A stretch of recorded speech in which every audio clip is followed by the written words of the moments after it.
Whatever one believes, his demonstration at the site of the Triangle Fire is certainly enough to confound even the most skeptical. And there is another challenge yet to come.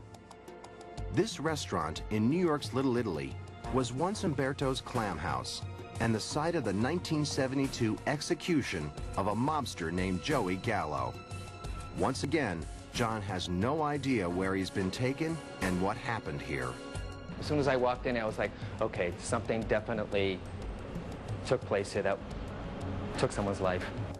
And I started feeling and hearing gunshots and being snuck up from behind. Out of the blue, it happened. Unsuspecting. I just feel like coming up behind me, coming up behind me. He becomes fixated on the word celebrity.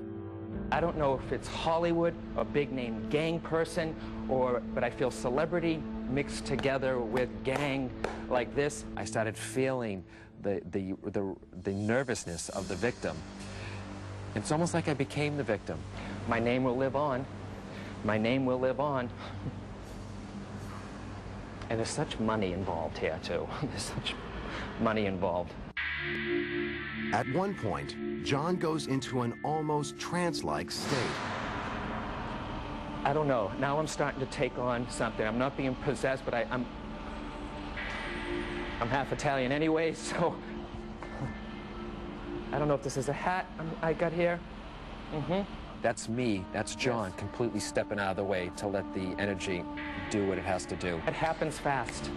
I go fast. I go very, very fast. I go very, very fast. Curious if in the head, forward, maybe more than one bullet. Like they came up upon him or them, totally unsuspected, and just go, go. And that was the end. Very tragic way to die, but it's almost like it's kind of expected the way they went. And whoever was killed here, John feels, didn't die recently. It's funny because as I'm looking here, I'm being taken back somewhat in time a little, because the cars are changing now. It's almost like they're counting down, So I'm going back 20, 30 years now. Joey Gallo's murder occurred here 33 years ago on April 7th, 1972. This was the scene of one of the most infamous mafia shootouts in the history of the 20th century in New York. 4 gunmen rushed into the restaurant and fired 40 shots at an unsuspecting Gallo, who was sitting with his back to the door. Hit 3 times, he staggered outside to the street, where he died. And what about the mixture of celebrity and gangster that John had picked up on? This was in the early 70s when the mafia seemed kind of very interesting and chic.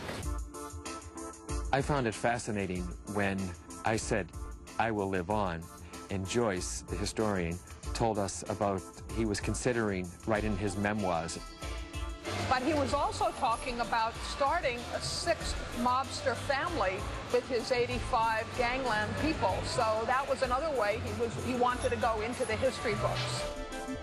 Since there's history every place, you would think John would be overwhelmed by spirits everywhere he goes. Fortunately for him, he's learned how to tune his visions out. People think that I do this 24 hours a day, 7 days a week. It would take a strong spirit to get my attention when I'm not working.